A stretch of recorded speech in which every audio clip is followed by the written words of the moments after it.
Stop for a moment and tell me, do you really know yourself? I'm not talking about your favorite pizza toppings or what movie you like best. I'm talking about who you are at your deepest core, the patterns that govern your reactions, your fears, your joys, and the way you relate to the world around you. The truth is, most of us live on autopilot, reacting to life without understanding why we do what we do. But there is a key to unlocking that mystery, a kind of map of the human soul that can completely transform the way you see yourself and how you navigate life. Imagine your personality as an emotional fingerprint, unique and complex, shaped by 5 powerful forces that influence every decision you make, every relationship you build, and every dream you chase. These 5 dimensions are like invisible rivers flowing through you, determining whether you're the kind of person who embraces the unknown or prefers the safety of the familiar. Whether you're someone who lights up a room with your presence or finds strength in the stillness of being alone.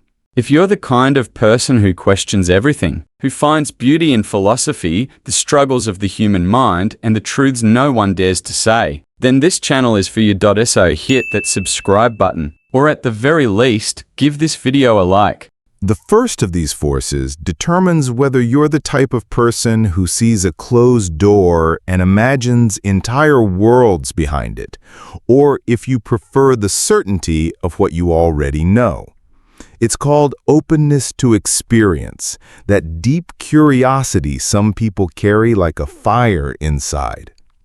Maybe you're the kind of person who can't pass a bookstore without going in, who hears a new song and feels a spark of discovery, who looks at a trip and sees adventure where others see hassle. Or maybe you find your peace in tradition, in family rituals, in the beauty of what's familiar and safe. There's no right or wrong here. There's only you and your unique way of processing novelty and change. Think about how this shows up in your life. Are you the kind who changes their route home just to see a different view? Or do you stick to your favorite path and find comfort in its consistency? The way you handle the new says a lot about how you build your reality. The second force shaping you is how you organize yourself in the chaos of life.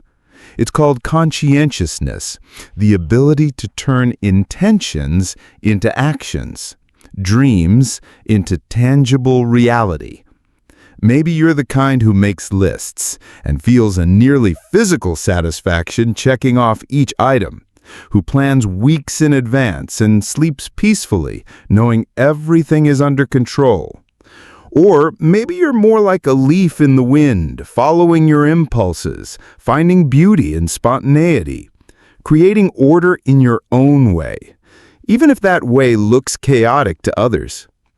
Look at your spaces, your desk, your room, your calendar. They tell a story about how you balance structure and freedom, about how you honor your commitments to yourself and to others. And don't judge yourself. The world needs both the planners and the improvisers. The third dimension is about where you draw your vital energy from, about extroversion, that force which determines whether you thrive in the spotlight or find your strength in solitude.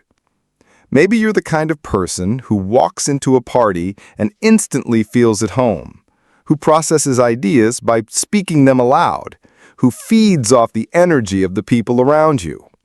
Or maybe you're more like a deep well, needing silence to hear your own thoughts, offering your words as carefully chosen gifts, finding in introspection a sacred territory. Think about how you feel after a day full of social interactions, energized or drained.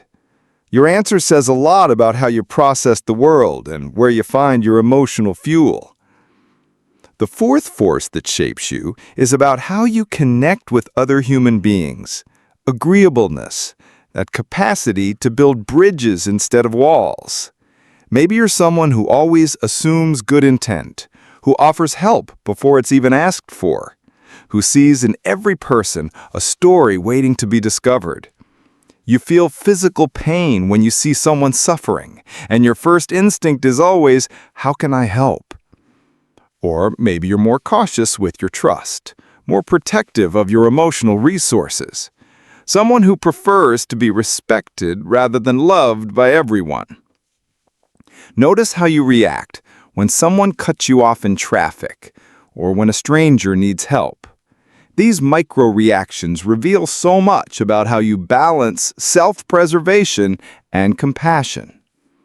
And the fifth and perhaps most revealing of these forces is about how you dance with the uncertainties of life.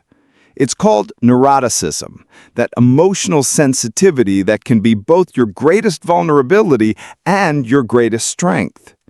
Maybe you're the kind who feels everything deeply, who senses emotional nuances that others miss, who lives life in more vibrant colors, even if it means also feeling pain more intensely. Or maybe you have that rare ability to remain calm in the storm, to keep your center when everything around you is chaos, to be the rock others lean on. Think about how you respond to stress. Are you the type who anticipates problems and prepares for them? Or do you face challenges as they come, maintaining a near Zen serenity? What's fascinating is realizing that you're not just one of these traits. You are a unique combination of all five, like a secret recipe that will never be replicated. And here's what can change your life. When you begin to understand these patterns within yourself, when you recognize the forces that shape you, you stop fighting your nature and start working with it. You stop judging yourself for not being like others and begin to honor who you truly are. You choose relationships that complement your personality instead of forcing yourself into molds that don't fit. You make career choices that match your temperament, not other people's expectations. Because at the end of the day, the greatest gift you can offer the world isn't a polished version of someone else. It's the most authentic and conscious version of yourself. And that begins with the courage to look into the mirror of your personality and ask, who am I really? And how can I honor that person in every choice I make? This journey of self-knowledge isn't just about understanding yourself better. It's about freedom. The freedom to stop pretending to be who you're not.